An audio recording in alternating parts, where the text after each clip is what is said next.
Let's start with a pretty provocative question. If the money in your pocket, the thing you rely on every single day, suddenly turned into worthless paper overnight, who would you be? It's a terrifying thought, isn't it? What would actually change about you? Exactly, But because it gets to the core idea we're exploring today. hmm Money isn't just paper. It is fundamentally a contract of trust. And that concept of trust is, well, it's one of the biggest psychological anchors we have in modern life. We just assume the value will be stable. And when that anchor fails, Society loses its reference point instantly. And that lack of trust becomes this self-fulfilling prophecy, a kind of financial weapon aimed right back at itself. okay, let's unpack this. Today we're doing a deep dive into the history of that very trust, specifically focusing on the German hyperinflation crisis of 1923 and the radical financial reform that pulled the nation back from the brink, the Rentenmark Bridge. Right. And our mission here is to understand not just the economic mechanics of a free-falling currency, but the terrifying psychological fallout, the societal fallout. What happens when an entire belief system just evaporates in real time? It's what the sources call a pandemic of expectation. That's the perfect term for it. Yeah, because the lesson here isn't just about economic policy. It's about uncovering how those lessons apply directly to managing your own personal stability, your internal credibility. When your life gets chaotic, how do you keep your own ship steady? That structural question is key. And it really all starts with the basic definition of money. It's a contract of faith. We have to believe others will accept it tomorrow. So hyperinflation, this free-fall trust, doesn't start with some big bang. No, not at all. It starts with one simple, insidious question that millions of people start asking all at once. Will this money still buy anything tomorrow? Wow. Such a simple trigger for just absolute systemic chaos. We talk about the government controlling the money supply, but when you control the unit of measuring value, you control something much deeper than that, don't you? Oh, precisely. The entity that controls that unit begins to control human behavior, what people fear, where they run, what they'll sell for cheap. What they're willing to do to survive. Exactly. It's a level of control that, frankly, stands before the law itself because people will trade principles for survival every time. So if it's about control, why didn't the government just stop? Stop printing marks, make it illegal. It was a self-inflicted spiral. They started printing money to cover war reparations, government spending. But as people lost faith, they realized the money was losing value hourly. So they spent it immediately. Immediately, on anything tangible, food, clothes, property, anything but the paper. And that rush to spend, the sheer velocity of the money, meant the state had to print more and more just to keep the lights on. The printing press was held hostage by the collapsing faith of its own people. That's it. So the loss of money isn't just about purchasing power. It strips away the civilizing norms we all take for granted. It unmasks human nature.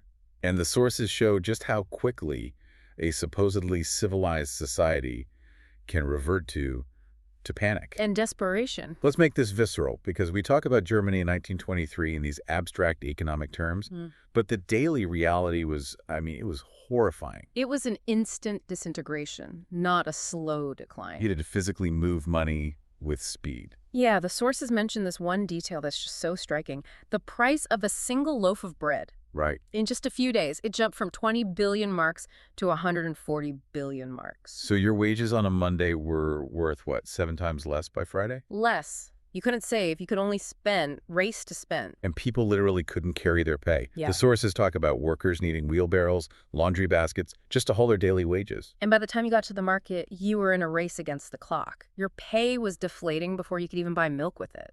When a hungry stomach meets a dying currency, reason just goes out the window. The social fallout was terrifying. The sources describe a complete breakdown of order, crowds in the streets demanding bread and work. Shops being looted. People were blocking cars in the middle of the street, seizing them, ripping off tires just to sell for scraps. Anything tangible had value. And that desperation, that need for stability, it fueled something even darker. The source material talks about scapegoating. The psychological need for a reason to hate. It becomes a cheap way for the desperate to feel right. To feel justified. The economic collapse was too huge, too abstract to grasp, so you find someone to blame. And this historical reality, well, it led to the systematic targeting of various groups, but specifically Jews, who were attacked, humiliated, and blamed for the misery. The financial anchor comes loose, and all the social and political restraints just unmoor. They vanish. But the chaos wasn't uniform, was it? And that contrast is maybe the most disturbing part of this whole story. It's a picture of utter moral fracturing. On one side, you have most of the population either racing to spend their wages or, worse, Selling their humanity or dignity, as the sources put it. their heirlooms, their bodies, anything to survive. And on the other side. The speculators, people with access to foreign currency, they got rich, unimaginably rich. The luxury hotels in Berlin were filled with this bizarre frenzy. Champagne flowing while people starved. Exactly. Parties all night, fortunes made and lost in minutes on the mark's fluctuations. The whole city was gripped by that pandemic of expectation, the belief that tomorrow would be even worse, so you live in this frantic, desperate present. So what was the government doing while all this was happening? The government, under Chancellor Strussmann, was basically racing against the clock. The math was hopeless. Tax revenue only covered about 10% of spending. And the other 90%. Just printing paper, you can't sustain a nation on that. So as the financial anchor failed, the political scene became ripe for, well, for total chaos. Absolutely. The failure of the currency opened every political crack. Desperation feeds extremists. And it's no coincidence when this is all happening. Not at all. It's incredibly telling that the beer hall push, led by Adolf Hitler, happened in November 1923. Right as the currency crisis peaked. The old mark was effectively worthless. The nation was fracturing monetarily and politically at the exact same moment. An impossible situation. Yeah. It needed a radical solution. And that's where we meet Weimar Schacht. He was appointed as the currency commissioner, Basically a financial czar. with near absolute power to fix it or watch the country die. And Schacht's brilliance wasn't some complex economic formula. It was a profound psychological insight. He understood that to save the currency, you had to save credibility. And credibility requires Scarcity discipline. discipline, not necessarily austerity. Exactly. It's not about hardship for hardship's sake. It's Yeah. about the discipline of keeping promises, an unwavering commitment to a boundary. He saw the panic wasn't from a lack of money, but a lack of belief that the state could ever control it again. But didn't critics just dismiss this as, economic theater? A psychological trick with no real basis. They did at first, but he overcame that skepticism by creating a new currency, the Rentenmark, and it had two elements that just silenced everyone. What was the first? The backing. Germany had no gold. So they backed the currency with real, tangible assets, a mortgage on all industrial and agricultural land in the country. It was a legal move that made sure the new mark wasn't just paper. So it had actual collateral behind it. Yeah. Okay, what was the second element? This was the crucial part, the issuance ceiling. They set an absolute ironclad guarantee. The total issuance would be strictly capped at 2.4 million Rentenmarks. So the ceiling was the magic ingredient. It introduced scarcity. So the message wasn't, this is valuable because of what we own. It was, this is valuable because of what we promised not to print. Precisely. And that promise of consistency was tested immediately. He was under enormous pressure, political demands, begging from desperate government departments. Threats even. Oh, yeah. All to get him to exceed that limit, to print just a little more for, essential services. And what's the best example of his discipline? The sources all point to his refusal to budge. He famously told the national railway system, the Reichsbahn, they would not get a single extra Rentenmark, period. He stuck to that unwavering no. Even when faced with immediate catastrophe. And the result? What happened? The psychological impact was just astonishing. The panic stopped, almost overnight. Just like that. The public started to believe, this person will not print more. People held on to money. They believed it would be worth the same tomorrow. Farmers brought crops back to market. Order returned because that reliable reference point was back. That's incredible. Stability from a single, unbroken boundary. Yeah. A renewed psychological contract. Purely psychological structural integrity. And the sources called the Rentenmark a temporary measure. It was a bridge of trust. It wasn't the permanent solution. No, its only job was to stop the freefall, to give society a chance to breathe before building a real foundation with gold reserves or loans.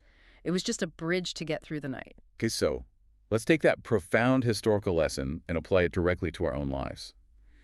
If a nation has a currency of trust, then every person has an internal currency. Your belief in yourself, your future, your own meaning.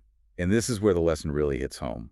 When that internal belief system collapses, you suffer a kind of personal hyperinflation. You lose faith in your ability to follow through. So how do we print money to cover up that deficit in self-credibility. We print hollow promises. We print virtual motivation. I'll start next week, next month. We print endless, empty plans, excuses. And that internal printing is just. It's covering up the painful truth that we've lost credibility with ourselves. It's that same pandemic of expectation. We expect to do something great tomorrow, but we fail to deliver on the small promises we made today. That is an exhausting cycle. So if we model Schacht's success, how do we build our own internal Rentenmark?